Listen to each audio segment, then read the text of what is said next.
Salve, salve nação! Saudações! Temos aqui um corte bacana do Jogo Aberto da Band, com a Renata Fã reagindo a mais uma contratação do Mengão.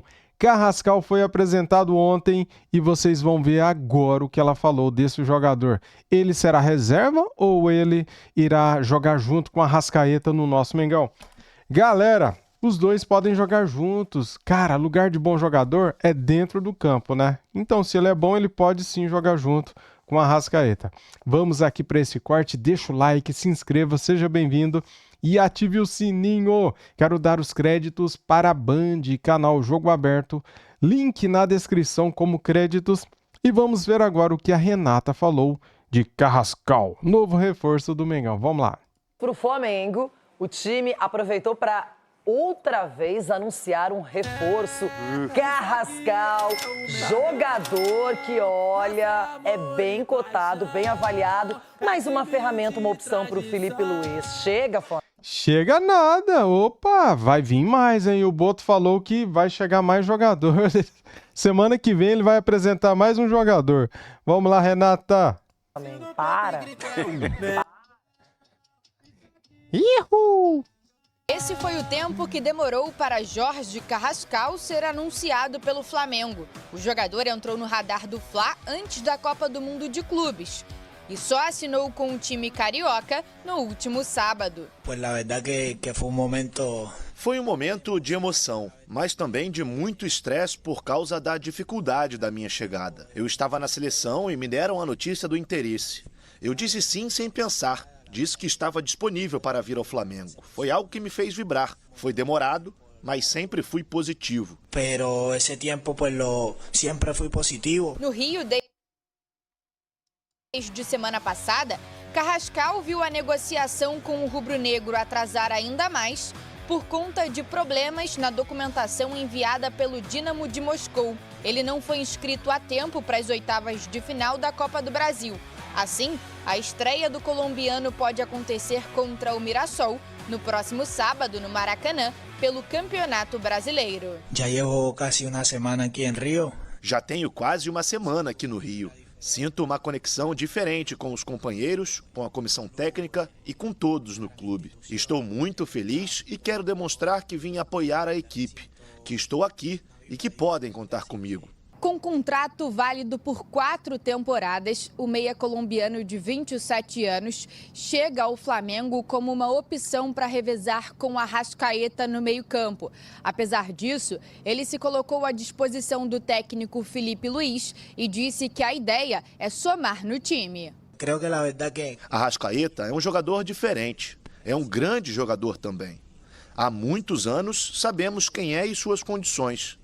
Eu venho para colocar meu grão de areia, meu apoio. Para o jogo diante do Galo nesta quarta, Arrascaeta não preocupa. Apesar de ter sido substituído no jogo com o Ceará por conta de um incômodo no músculo posterior da coxa esquerda, nesta segunda, ele passou por exames e não foi constatada a lesão. O Flamengo perdeu no Maracanã por 1-0 e fora de casa precisa vencer por 2 ou mais gols de diferença para avançar. Uma vitória simples do rubro-negro leva a decisão para os pênaltis. Mais um gringo bom de bola à disposição do Felipe Luiz. Muitos dizem que ele vem para disputar essa posição com o Arrascaeta, mas é um jogador que pode ser lançado a qualquer momento, inclusive ao lado do Arrascaeta. E eu quero ver o Felipe Luiz. Que coisa boa esse problema que ele tem de poder acomodar todo mundo. Muito bom. Escolher os 11 titulares. O Flamengo tem um elenco cada vez mais recheado. Edu. Renata, mais recheado e também, ao mesmo tempo, você falou que é bom a dor de cabeça, mas ao mesmo tempo é ruim, porque a pressão é grande. Não, mas essa é melhor do que outras, de não ter ninguém. Só que aí o time, de repente, não consegue encaixar, não consegue performar. E aí a cobrança sempre vai existir maior ainda pelas contratações e também pelo Flamengo. Agora, como você falou, ele vem, de repente, para brigar assim com a Arrascaeta, mas também joga em outras posições no meio de campo. É um jogador interessante, foi muito bem no River Plate. Né? Confesso que eu não acompanhei ele fora, mas no River ele jogou muito bem realmente. Mais um reforço, Agora, a dor de cabeça pro Felipe... Ei, Felipe, dá para montar dois times para brigar pelo Campeonato Brasileiro, não dá não, Ronaldo? Nossa, se ele quiser um zagueiro também estrangeiro bom, aí jogou na seleção do Equador, um zagueiro maravilhoso, ele pode pegar, tá aqui em São A do Corinthians, a gente não quer nem de graça, cara. Paulo. Tá pertinho, né? Tá mais perto que os outros. Então, pô, se quiser, negociamos. Mas é que tem um até eu detalhe, né? ajudo. Quando a gente fala agora, segundo semestre, que as Copas, elas contaminam as rodadas, né, do Campeonato Brasileiro, porque muita gente tem que poupar, os treinadores estão poupando, a diferença é essa. É quando o Palmeiras, Flamengo, Cruzeiro conseguem preservar jogadores, não desgastando tanto teus titulares, né? Só que aí ele vai ter, sei lá, 18 titulares, então ele vai poder escolher. Essa é a vantagem. Nem tanto assim, né? Porque o Palmeiras não conseguiu, né, colocar. O Palmeiras... mas as pistas estão dadas pelo Flamengo, que poupou na Copa do Brasil em casa diante do seu torcedor, não se deu bem, aí não poupou no Campeonato Brasileiro, pelo menos bem menos, e não ganhou do Ceará, ficou no empate. Então é nítido que Libertadores e Campeonato Brasileiro são os objetivos principais. Claro que a Copa do Brasil está aí nesse bolo, mas é um título que o Felipe Luiz já conquistou.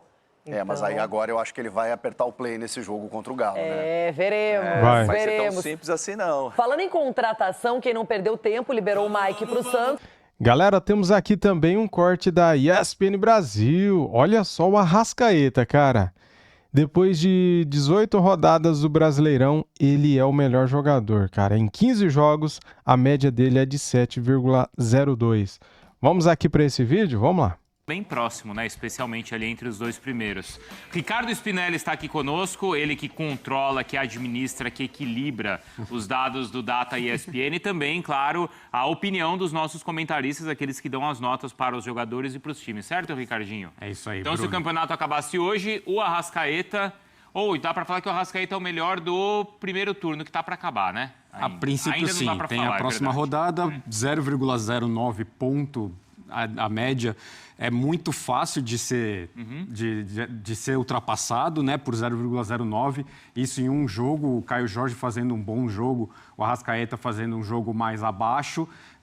Talvez isso possa fazer com que as posições mudem, né? Então, na verdade, o que pegaria mais contra o Arrascaeta seria uma partida ruim dele.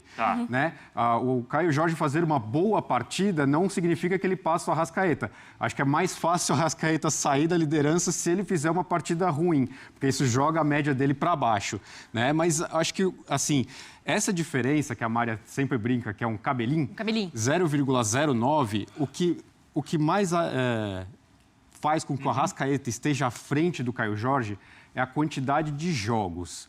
Por quê? Mas aí o Caio Jorge tem mais, ele não seria beneficiado por isso? Não, porque o Arrascaeta, ele tem números muito bons, tanto quanto o Caio Jorge, fazendo em menos partidas. Com isso, como é uma média, a pontuação, né, a nota média dele vai ser mais alta do que do Caio Jorge. Em menos jogos, ele produziu tanto quanto.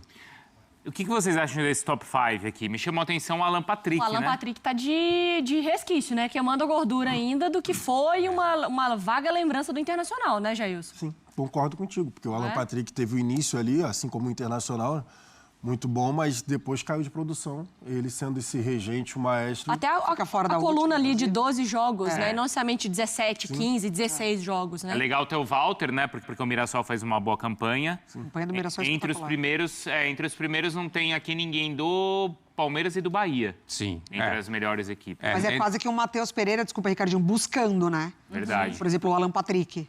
O Matheus Pereira é o sentido contrário do Alan Patrick, né? Ele começa mal o campeonato e aí vai crescendo e as últimas rodadas dele são impressionantes. Ele já está entre os 5 primeiros do campeonato. Do Bahia, aparecem jogadores entre os 10 primeiros colocados. O Eric Pulga, um dos jogadores da seleção do campeonato, ele é o 10º geral do campeonato.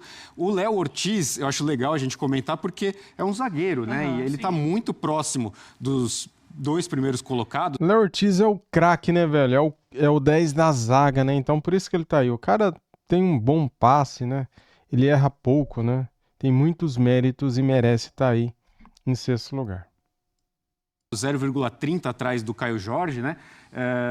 E o 7º colocado é a dupla de zaga dele, o Fabrício Bruno. Ah, os dois estão juntos? Então, o aqui? 7º colocado do campeonato é o Fabrício Bruno. Do Cruzeiro. Do Cruzeiro. O Léo Ortiz eu falei é aquele... companheiros de zaga do Bola de Prata. Sim. Companheiros de zaga do Bola de Prata, ex-companheiros no Flamengo. Eles jogaram juntos no Flamengo, né? Jogaram. Léo Ortiz e o Fabrício ano passado jogaram. Sim, chegaram a jogar, sim. Porque o Léo Ortiz entrava mais como, às vezes, volante do que necessariamente como zagueiro, né? Mas são dois zagueiros que marcam também gols, não é, Ricardo? E o Léo Ortiz constrói muito, né? Eu ia te fazer essa pergunta, Ricardinho. Por exemplo, o passe do Léo Ortiz, que não é assistência, né? Que é aquele passe antes da assistência. Conta também para essas notas? Conta. É um dos critérios mais... que agregam mais pontuação aos jogadores no algoritmo da ESPN. Sempre bom relembrar que o algoritmo faz parte da nota final dos jogadores com 40% da composição da nota. A outra parte são as notas dos analistas, então o olhar humano. No caso do passe antes da assistência, ele vai contar menos, mas é muito importante. Então, todo jogador que está na jogada, que terminou em gol, ele vai ser beneficiado por isso. Então, o Léo Ortiz, ele tem uma valorização por isso, porque ele sempre não, mas muitas vezes ele constrói, ele começa a jogada que vai resultar em um gol do Flamengo. Vamos lá, todos nós aqui nos tornamos donos de SAF. A gente tem que fazer um movimento no mercado e a gente só tem duas opções. Ou você contrata o Arrascaeta para o seu time, ou você contrata o Caio Jorge para o seu time. Hoje, vocês contratam quem? Caio Jorge. Arrascaeta. Sou dono? É? Eu vou contratar quem é mais sou dono da jovem. mais jovem. Mas essa pensando muito. Não, peraí. O John Tex. Eu não John sou Tex. dono. Ok, let's go. Você me perguntou, eu respondi, ué. Não, mas vamos lá. Campo e bola. Cara, preciso contratar um cara... Ela não pensou direito nos critérios da pergunta Se eu vou dela. dando muita margem, então o Bruno é o seguinte, vai me enrolando. Então eu não sou o dono da SAF, eu sou o técnico do time. Tudo bem, Bruno. Então você é o técnico do time. Que pode ser dono da SAF também. Eu vou de Arrasca. De Arrascaeta? Vou de Arrasca. Mesmo com me entrega suas questões... aqui, me entrega Se eu gols. sou o técnico do time, acho que eu contrataria o Arrascaeta. Ué, cara. Você é meu auxiliar, então. Bruno é meu falei só auxiliar. pra te irritar. O Bruno é meu auxiliar. Só pra te irritar. Trabalha Mas pra eu mim. até acho... Você ficou em cima do muro, que você contrata Bruno, um como diretor e ele um já como teve técnico. menos Não, medo de peraí, corte. gente. Agora ele tá desesperado. Eu, como um cara do negócio, eu contrato Caio Jorge. Claro, ele é mais jovem, ele tem um potencial maior e ele é até mais saudável nesse momento que o Arrascaeta. Física, né? Tem essa questão. E eu acho até, Jailson, que esse nem é o melhor Arrascaeta que a gente já viu. A gente já viu ele jogar mais. Não. Mas mesmo mas assim é o também, suficiente pra ele estar... Ô, louco, em 2019 ele fez 19 gols ou 18 gols, se eu não estiver enganado. E nesse ano ele já fez 14, cara. É a segunda melhor temporada dele no Flamengo, né? Então ele tá bem, sim. Ele sentiu uma dor na posterior da coxa esquerda e saiu do jogo por precaução, né? Ele estava se prevenindo. E ele vai pro jogo amanhã, tá? Contra o Atlético Mineiro. Não acho que ele tá mal não, hein? Pelo amor de Deus, tá bem. Mas já é o melhor dos últimos anos. Essa temporada do Arrascaeta está sendo espetacular até agora. Assim, ele tem essa questão dele ter tido uma queda agora, principalmente depois do Mundial. Mas a temporada dele de entrega de gols e assistências, ainda mais jogando um pouco mais próximo do gol ali, basicamente como segundo atacante, tá jogando muito. O Pedro sai do time agora, ele volta e marca. E a gente viu que nos jogos onde ele não atuou, quando saiu, o Flamengo sentiu, né? Sim. Mesmo no elenco com tantos jogadores. Agora, né? contra o Ceará mesmo, ele sai no intervalo E no jogo anterior contra o Atlético. Sim, também. Eu particularmente contrataria o Arrascaeta pelo histórico dele, né? O Caio Jorge, se a gente for pensar em temporadas anteriores, essa é a temporada com mais gols na carreira. Aí sim é o melhor o Caio Jorge que a gente viu, né? Agora, esses números acho que são legais, Bruno, para explicar para o fã de esportes por que o Arrascaeta está à frente do Caio Jorge. Eu já falava meio por cima, mas aqui eu acho que fica mais evidente. Então, o Caio Jorge tem 3 gols a mais do que o Arrascaeta em 2 jogos a mais. Os dois têm a mesma quantidade de assistências, com o Arrascaeta tendo 2 jogos a menos. E aqui, esse ponto, acho que é o mais importante. Vitórias garantidas com gol ou assistência. Isso é o que soma muitos pontos aos jogadores. Então, o Arrascaeta, em menos jogos, garantiu mais vitórias para o Flamengo. Com ele em campo, das 15 partidas que ele disputou, o Flamengo ganhou 11. Uau. Ou seja, mais da metade foi ele que garantiu a vitória. Mas isso aí é desonesto com a máquina que está o Cruzeiro. O Cruzeiro é um time completo e que não necessariamente depende apenas do gol do Caio Jorge para vencer. Sim, mas o Bola de Prata é individual. Toma essa. Lembra que o Bola de Prata... Não, tudo bem, mas é aí a vitória garantida, o Caio Jorge, às vezes o time vai ganhar de 4-0, de 2-0, e não necessariamente é o Caio Jorge que vai precisar definir. Sim. Verdade. Até porque os resultados que a gente viu do Flamengo têm sido mais apertados. Aí você, como sabe, se não montou um bom elenco, você vai de Arrascaeta, porque ele te garante as vitórias. Exatamente. Só queria colocar a seleção, então, rapidinho de como está nesse momento o campeonato, depois de 18 rodadas. Sim. Como estaria a seleção, então, do prêmio? Olha lá, Walter, Giaila, Ortiz, Fabrício Bruno e o Reinaldo. Reinaldo. Fazendo muito gol, né, Ricardo? Boa. Sim. Pênalti e até bola rolando. Ele tá 0,0... Não sei se é 0,02, 0,01 à frente do Luciano Juba, mas é uma briga boa. Olha lá, tem o Eric Pulga.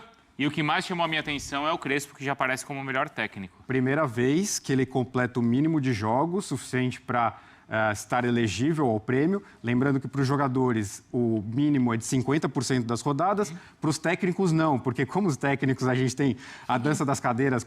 Pode ficar tranquilo que o Crespo não será o melhor técnico lá no final. Pode ficar tranquilo. Isso daí é porque o São Paulo vem de 4 vitórias, né? No caso dos técnicos, é 33%. Boa, então, no caso, o Crespo finalmente completou o mínimo de jogos, com 6 partidas. O Crespo, em 2021, em nenhum momento apareceu como melhor técnico do campeonato na primeira passagem dele no São Paulo. Então, é a primeira vez na carreira dele. Em 6 jogos, 4 vitórias. E um empate e a derrota para o Flamengo. Justíssimo. Valeu, Ricardinho. Valeu. Seguimos o... Muito bem, galera. Espero que vocês tenham gostado do vídeo e deixa aquele like para ajudar, para fortalecer aqui o nosso canal, tá bom? Cara, a última notícia que saiu aqui referente ao mercado da bola do Flamengo é o seguinte, hein? O Beltrán mantém desejo de ficar na Europa e esfria interesse do Flamengo. Atacante não quer retornar ao futebol sul-americano e não foi convencido de jogar no Brasil. Então fica aí, cara. Fica aí. Eu falei aqui há 2, 3 dias atrás o seguinte: se ele não quer, Flamengo, dá tchau. Para de insistir, cara. Pra que insistir em quem não te quer, né? Poxa vida, vamos nos valorizar mais, né? Por exemplo, você aí tá chavecando uma mina, tá interessado nela. Meu, se ela te dá um fora, 1 vez, 2 vezes, 3 vezes, fala que não quer, você vai ficar insistindo? Larga de ser palhaço. Para com isso. Tá passando vergonha. Então é o seguinte, não quer? Tchau. Vai atrás de outro, cara. Tem muitos jogadores no mundo afora, né? É isso que eu tenho para dizer sobre quem não quer jogar no Flamengo. Não quer, então fica aí onde você tá, né? Valeu, galera. Muito obrigado a todos. Saudações rubro-negras e até o próximo corte aqui do canal. Fui!